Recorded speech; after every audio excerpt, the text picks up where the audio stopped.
promotes international collaborations to increase research quality and implementation of non-invasive brain stimulation technologies in addiction medicine. Dr. Ektiari also serves as the co-chair of the neuroscience section at the ISAM and directs the Brain Awareness for Recovery Initiative, BARI. BARI materials are translated and culturally adopted by scientific authorities in 22 languages in 5 continents so far. Please help me welcome Dr. Hamed Ektiari. Hello, everyone. I'm really delighted to be here today. I was planning to be there in person, but I missed this chance because I was traveling to another conference. I had to change my passport and everything is delayed right now with the situation with COVID. But yeah, I'm trying to give you an idea about what we are doing in the International Society for Addiction Medicine. So let me just start my slides and share my slides. Okay, my name is Hamed Ektiari. I'm one of the directors of what we call the International Society for Addiction Medicine Global Expert Network. I'm going to give you an idea about what we have in the ISAM Global Expert Network and the potentials for collaboration with people who are interested to work on dual diagnosis and how we might be able to collaborate on that, specifically kind of discussing about collaboration between ISAM and WADO. And those who are interested to learn about those details, I don't have any conflict of interest. But before starting the talk, this is the email that we have for the ISAM Global Expert Network. And I'm hopeful after this talk, some of you might be interested to join ISAM Global Expert Network and help us for some of the ongoing studies that we are running, including the study that we are running for psychiatric comorbidities among people with substance use disorder. I'm hopeful that you will be interested to join us. Let me just kind of end my slides and just show you the page that we have. If you just Google what we have, if you go to web.org, and then you can see the website of International Society for Addiction Medicine. And then within the website, you can find basically ISAM products, that there is kind of a specific section on a specific part on Global Expert Network. And then you can find everything here in terms of what we are doing and what are the things that are happening in ISAM Global Expert Network. So if you are interested to just have an idea about what I'm going to discuss about, you can have that on your cell phone right now so you can see what I'm discussing about. And if you are interested to kind of join us, you can find some details there. But just going back to the talk that I'm going to present today.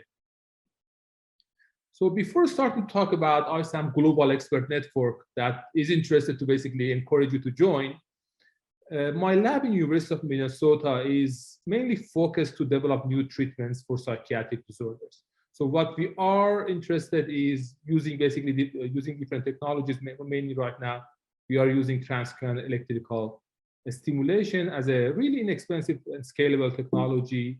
And we try to target what we call different brain networks.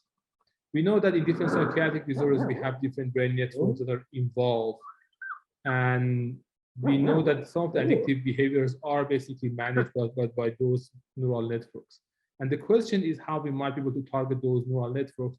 So we use different technologies. Right now, we are using what we call high definition transcranial electrical stimulation, targeting the nodes of those networks. And then as you can see here, people are different in terms of the level of electrical currents that they receive inside their brain.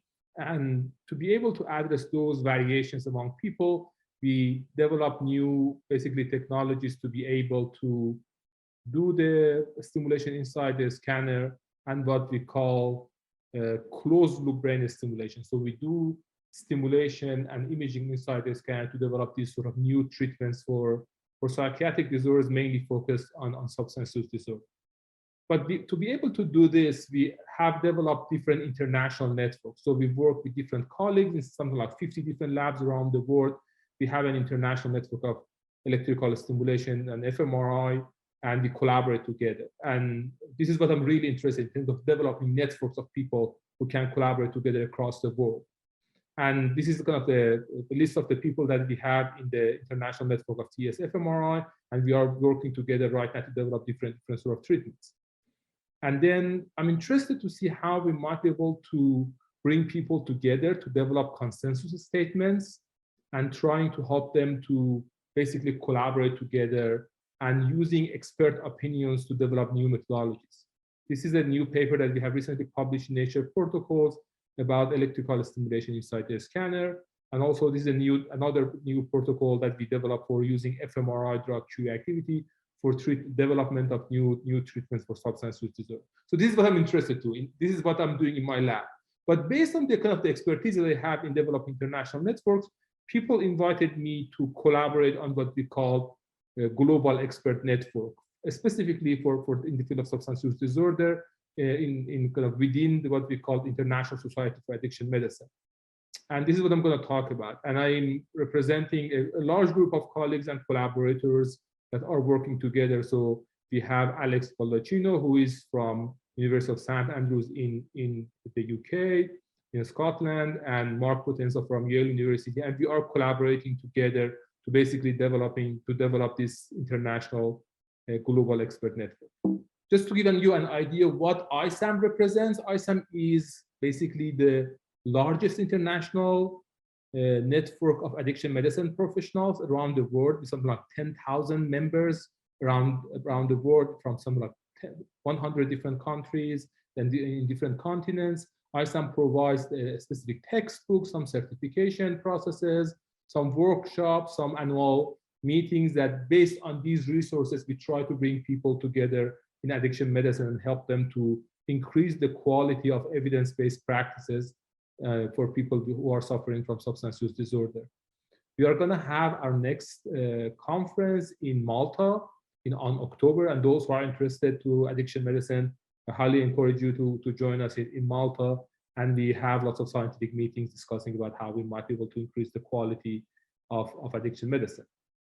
We have a network of global representatives, people who are representing different parts of the world that we call the ISAM Regional Council. We already have 22 member affiliated societies from countries around the world that are working with ISAM. And then people in ISAM decided that now we need to basically develop a global expert network, a network of over 1,000 addiction experts, addiction medicine and addiction psychiatry experts that are interested to work together to develop guidelines, consensus statements, run surveys together, and increase the quality of addiction medicine across the world. Based on this mission, we basically started to think about, okay, why should we do that?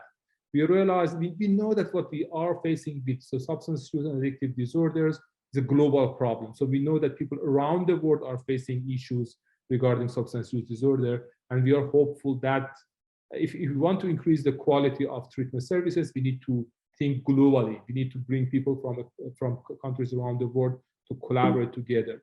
And then we know that things are pretty dynamic in the field of substance use disorder. So we know that things are changing over the time.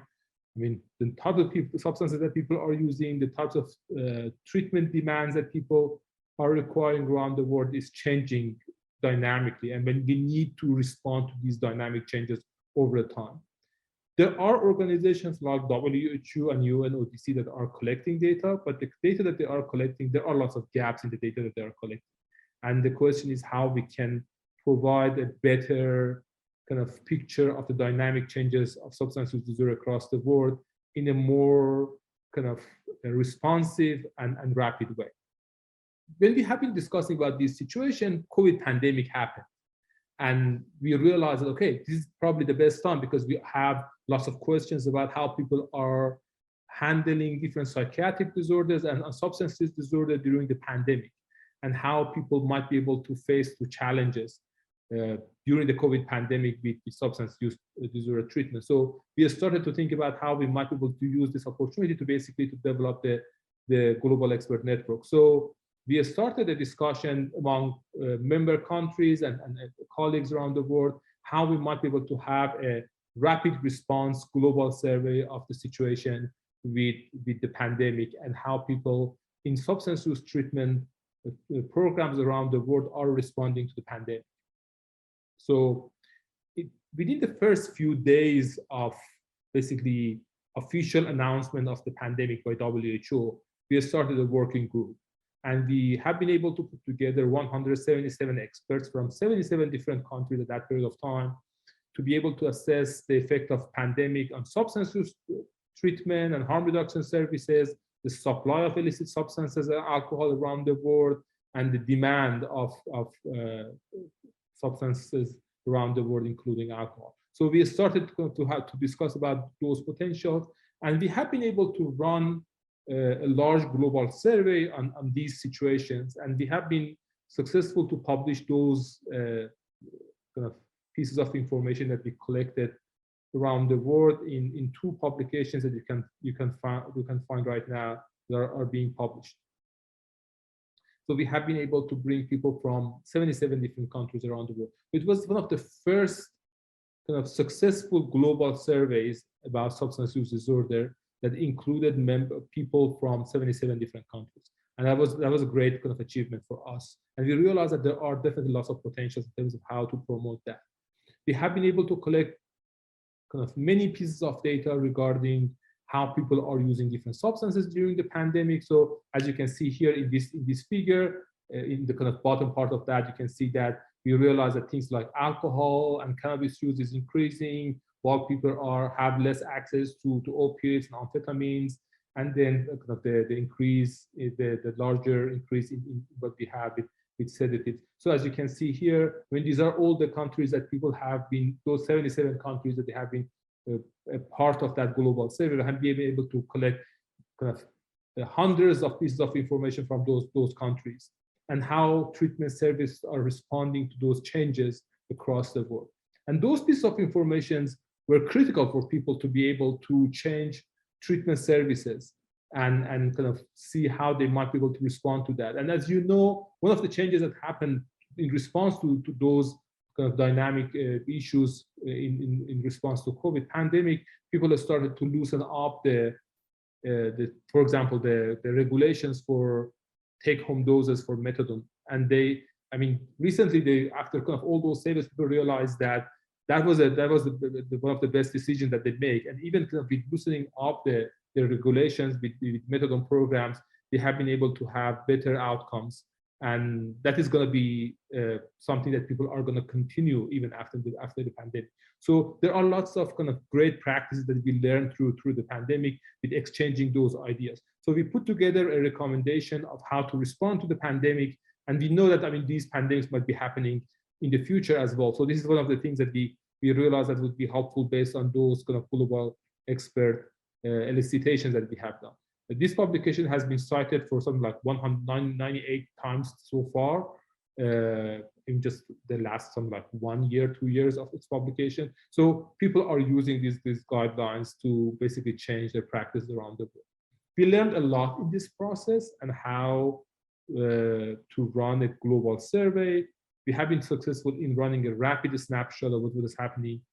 We had a global representation of people from 77 countries.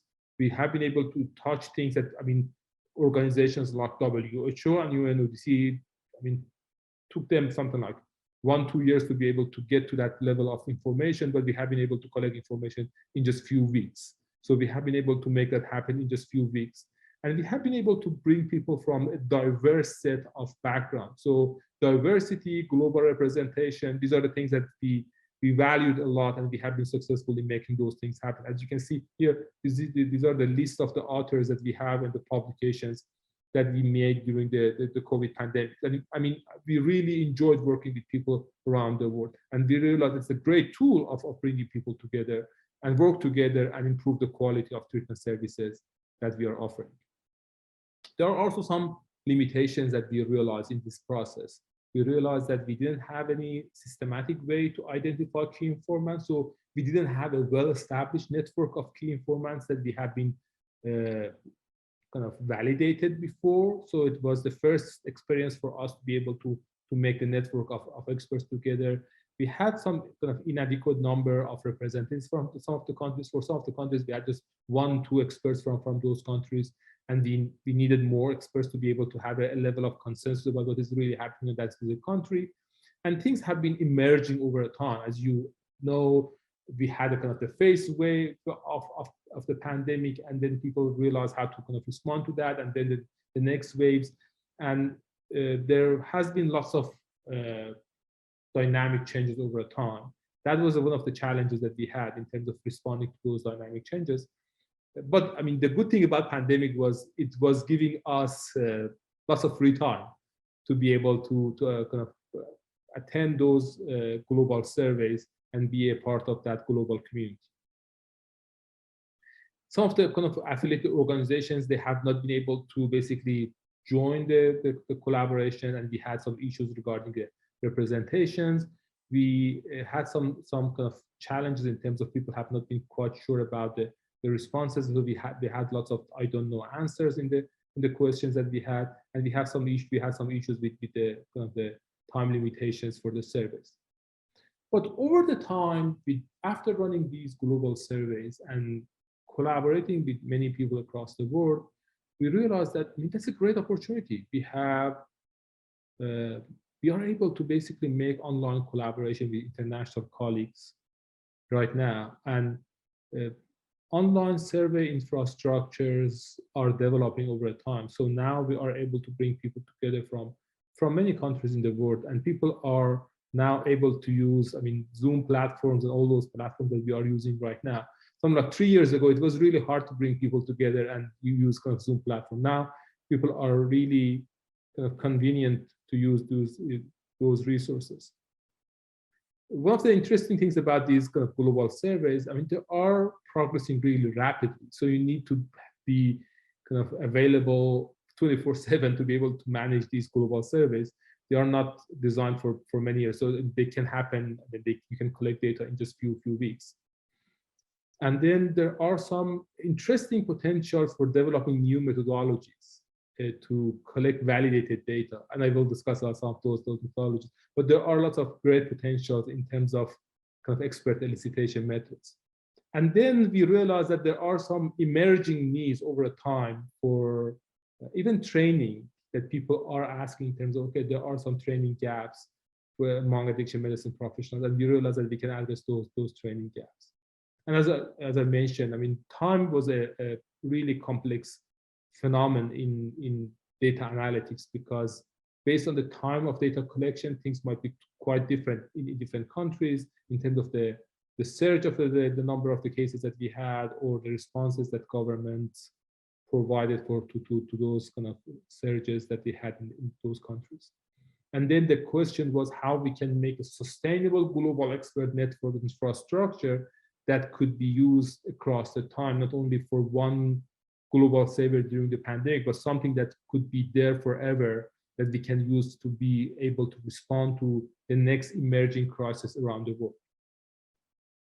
So people around the world try to basically make larger scale expert networks. So there are already some large expert networks developed by different organizations. And I'm going to give you some ideas about what are the things that they are trying to make, and what are the data that they are providing. And meanwhile, what are the unique things that ISAM Global Expert is providing, and how you might be able to join to ISAM Global Expert Network, the infrastructure that we are developing based on the experiences that we made through running the COVID pandemic surveys that I showed you before. So among those organizations, first of all, UNODC, part of the United Nations, is one of the organizations that is involved in developing those global kind of data collection initiatives. One of the things that is interesting in UNODC, what they are doing, they are mainly focused to member states. So they collect data from basically governments. So governments are units of data collection for them. And they collect data for prevention, treatment, rehabilitation, those things that you probably heard about. And they have a report that they call the World Drug Report. So they use kind of member states, and they collect data from member states. They have some toolkits, they call kind of gap toolkits. They have those toolkits in different languages. So they have a pretty well-established infrastructure to be able to collect information. And these are the kind of the forms that they have for data collection. But technically, as you can see here, they're collecting data from governments. So this is the way that they are collecting information. As you can imagine, when we are collecting data from the government, when there are some delays, there are some bureaucrats that are involved in the process. I mean, how much you are going to rely to the data that a person in an office in Ministry of Health of a country is providing. So there are lots of challenges in terms of how you can rely and there are always politics involved in those kind of global reports that they are providing based on the information that state members that are providing. So, I mean, you can imagine there are always some challenges with these global reports, but they have a really nice infrastructure in terms of making those global reports and World Drug reports. And it would be helpful if those who are interested to just have an idea about the methodology that they are using. But the other kind of global network that might be interesting to take a look inside and see what they are doing is what we call Global Drug Survey, or GDS. Global Drug Survey, or GDS, is basically focused is this composed of 32,000 people, around 32,000 people from 20 countries who are using drugs. So this global network is basically mainly focused to those who are already using drugs. And they provide information regarding what they are using. And meanwhile, kind of this is a London-based private company that is providing those kind of pieces of information. And basically, they ask people who are using drugs to provide some insights about their drug use. And also, they provide them with some kind of educational tools, some harm reduction tools. They are doing a really nice job in terms of kind of supporting the community and also running some kind of surveys among the community about the situation that are happening among people with substance use disorder. And they develop what they call GDS reports. So they have annual GDS reports, kind of reporting what is happening in the community of people who are using drugs. And you can find those global drug reports. I mean, as you can see, I mean, those reports, most of the time, they do not provide the full report for people. If you are interested to have the report, you need to basically pay for those reports. And that is the business model that works for them in terms of kind of receiving money for the report. And that is the way that they provide information. So I'm not going to go to the details about how their business model works, but they are doing a really nice job in terms of collecting information across the world. I'm just going to give you a few pieces of information that they are providing. This is the kind of composition of the type of drugs that people are using in this community in 2020 and 2021. So you can see the changes between 20 to 2021. As you can see here, many of them, some like 94% of them, they use alcohol. Some like 60% of them are using cannabis and then tobacco. So you can see how is the composition of different drugs that this community is using right now. So that is something like table 1 of the report that they are providing. And as based on the kind of the people who are respondents to these global surveys, they can give you an idea about, okay, from 2015 to 2021, different, for example, psychomimetics or psychedelics.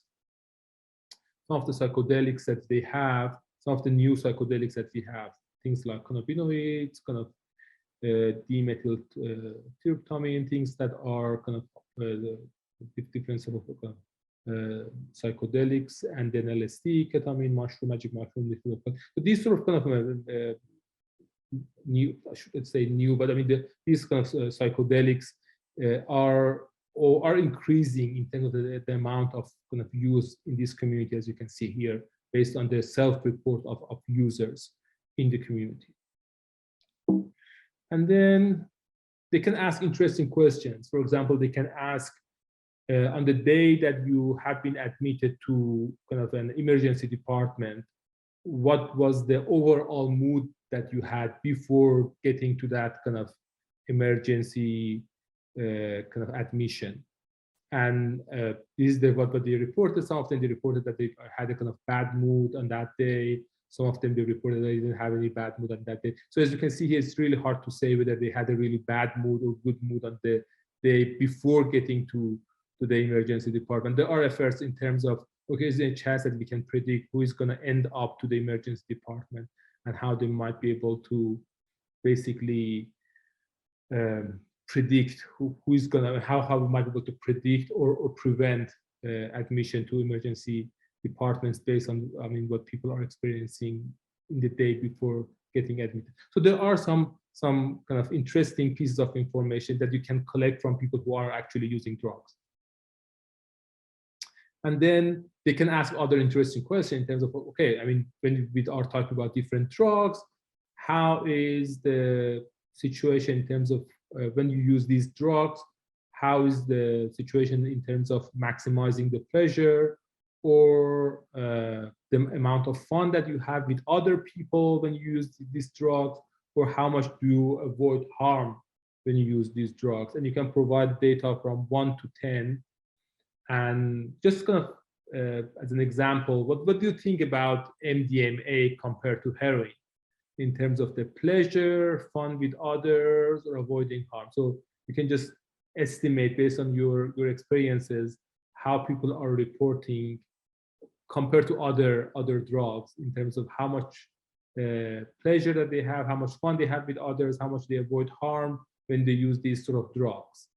And I'm just going to give you the data. So this is what you have. It's interesting that MDMA and heroin, they are both kind of high in terms of the pleasure. But as you can see here, heroin is not very much to have fun with others, of course, as you can imagine. And MDMA is something that you like to have fun with others. So you can see how they are different in terms of the subjective experience of people who are using drugs. And also in terms of the harm avoidance, you can see people who are basically using heroin are less harm avoidant, which is problematic, as you can imagine, in terms of the needle sharing and all those challenges with overdose that these people might be facing. So you can see how asking people who are using drugs and their subjective information would be informative in terms of having an idea about how these drugs are working and how people are perceiving the situation with these drugs. So that was another way of collecting information from the community.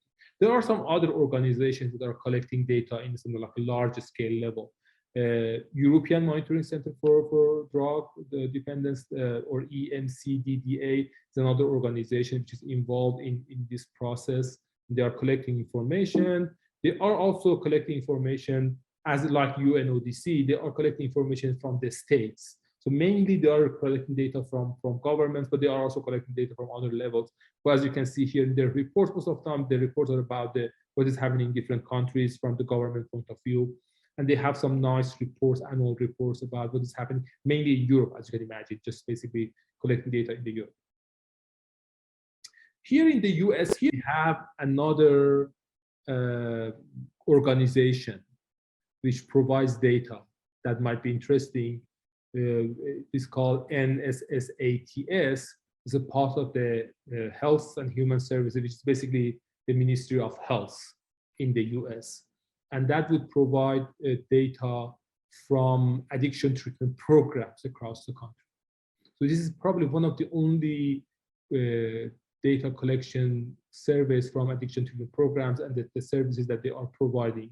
There are some kind of specific forms that people who are directing addiction treatment programs in the US, they are supposed to provide information, and they give numbers in terms of number of people who are using drugs. The number of people who are admitted to this treatment program, in terms of the drugs they are using. So that's another source of information at the global level. WHO also has a platform, it's called Atlas, which provides some other pieces of information from treatment programs and treatment providers. But there are just limited pieces of information that they are covering. But they are also doing a really nice job in the global level. So this is what we have. So these are the major kind of large-scale data collection initiatives in the global level that people are running right now. But as I mentioned before, there is, I should say, no or limited kind of contact with people who are actually providing treatment services. Treatment service providers who are basically the frontline workers who are facing with all the challenges of of substance use disorder, and they are basically the first people who recognize the challenges and the new substances that people are using and kind of new problems with substance use disorder. But we do not have any specific global network of people who are providing information on that level. So we decided to basically form what we call ISAM Global Expert Network, with a steering committee from people in different countries around the world. So global representation, diversity has always been, these things have always been some of the main priorities in the ISAM Global Expert Network, and trying to see what are the questions that we can ask from frontline treatment providers. Like the global drug survey that I showed you, that they have been asking questions from those who are actually using drugs. Now we're asking questions from those who are providing treatment services for drug users. So frontline treatment providers. This is the composition of the global expert network that we have. And we ask questions regarding demand, supply, harm. Comorbidities are among the major targets that we have. So we already have some kind of ongoing projects that we are working in terms of collecting information regarding major comorbidities. Dual psychosis is one of the targets that we have. Comorbid ADHD is one of the things that we are interested to work on, and also mood anxiety disorder, and of course, PTSD and trauma. These are the major issues that we are interested in the context of substance use disorder. And I think that there are lots of potentials in terms of having collaborations with the World Association for Dual Diagnosis and people from kind of psychiatric community to help us to be able to collect those pieces of information. And that's the reason I'm here, trying to kind of encourage you to join us in this collaborative international partnership. So what we are working on some clinical categories, new definitions, some outcome criteria, decision-making algorithms, some consensus statements, guidelines on how to basically manage those things with those expert elicitation methods, and trying also to see trends and changes in the situation with substance use disorder as being perceived by addiction medicine professionals in the front line. And some kind of knowledge attitude practice studies providing some insight about the challenges that we have among addiction medicine professionals, and what are the training needs that people in these fields kind of would need to have. We are also running some forecasting studies in terms of, okay, what are the things that are going to happen as being perceived by addiction medicine professional in the next 10 years, in the next 20 years. So how we might be able to forecast the future of addiction treatment, services, comorbidities, all those things. How we might be able to have rapid assessment, just when, for example, we are asking about things like kratom as an emerging sort of opioidergic kind of drug, how we might be able to just run a rapid survey in 2 weeks and collect information from across the board to see how people around the world are responding to these new emerging crises around the world. And of course, having collaborative partnership with people in other disciplines. Right now, as I mentioned, I mean, WAD is one of the collaborating partners with us. We also collaborate with people in the cardiology departments, discussing with some of the kind of major cardiology organizations. Also, as you can imagine, OBGYN, kind of dentistry. There are some other areas for collaboration in the same areas. So this is the structure of what we have in ISAM Global Expert Network. So we provide a platform for those who are interested to define a project. So this is not something that we just provide the platform. So we are not running all the service that we have in the platform. We just provide the platform, and we encourage others, principal investigators, those who are interested to run studies in different universities around the world, to just apply and provide a short proposal about what they are interested to, and what are the key pieces of information that they are interested to collect around the world. And we provide the platform for those people to be able to use to basically kind of collect information from the global expert network of kind of addiction medicine professionals around the world. So that is the way that the model works. And this is the way that we are interested to encourage you to join us as an expert, or as a principal investigator, a researcher who is interested to collect information and know what is happening in specific areas of interest. To be able to run these kind of global expert elicitation surveys, we also started to develop methodologies that are being used for expert elicitation around the world. And this is one of the workshops that we organized something like 6 months ago. And we discussed about those methodologies in details. And right now, even if you just in YouTube, just search for ISAM expert elicitation workshop, you can find the video. So we provided all the videos free of charge online, available on YouTube, so you can find them. And you can kind of learn about the methodologies that we have been providing. And lots of exciting things that people are using in other areas, in things like climate change, in politics, in geology. And we are bringing those methodologies to addiction medicine and addiction psychiatry and mental health, to be able to use those interesting tools to develop global surveys and be able to collect some validated pieces of information. Meanwhile, we have what we call a series of meetings with junior investigators, those who are in the first years of their kind of career to become a scientist. And we try to basically encourage them to be a part of what we call ISAM-GEN groups of officers. So we encourage people who are still in their kind of their first years of their career in addiction medicine to join us as officers of the network and learn those kind of technical details, and then being able to use those methodologies that we are discussing as a part of their tools to run these global surveys in the future. I'm really excited to kind of tell you that we have member societies from 42 countries right now that are collaborating as a part of this global expert network, which is encouraging for us to be able to run these surveys in the future. And this is one of the kind of the sheets that we have in terms of the global surveys that we have. Usually run kind of 1 or 2 global surveys every month. And as you can see here, it's the kind of list of the surveys that we have and different PIs that are running these global surveys. And we are definitely interested to have your name in this network. And of course, this is not going to happen without a huge network of colleagues and collaborators.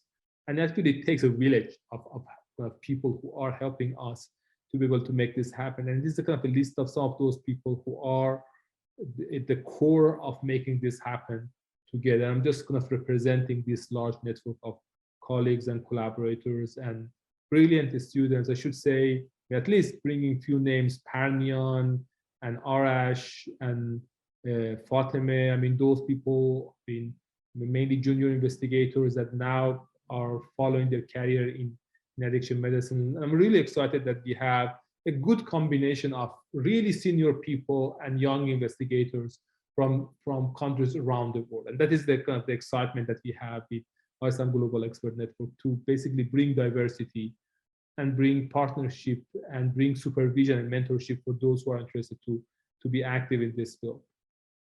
Those who are interested to kind of know about some of the new results that we are going to have the second General Assembly of Addiction Medicine Society and Organization, October 3rd, 2022 in Malta. And then after that, we'll have the actual ISAM conference in 4th to 7th of October in Malta.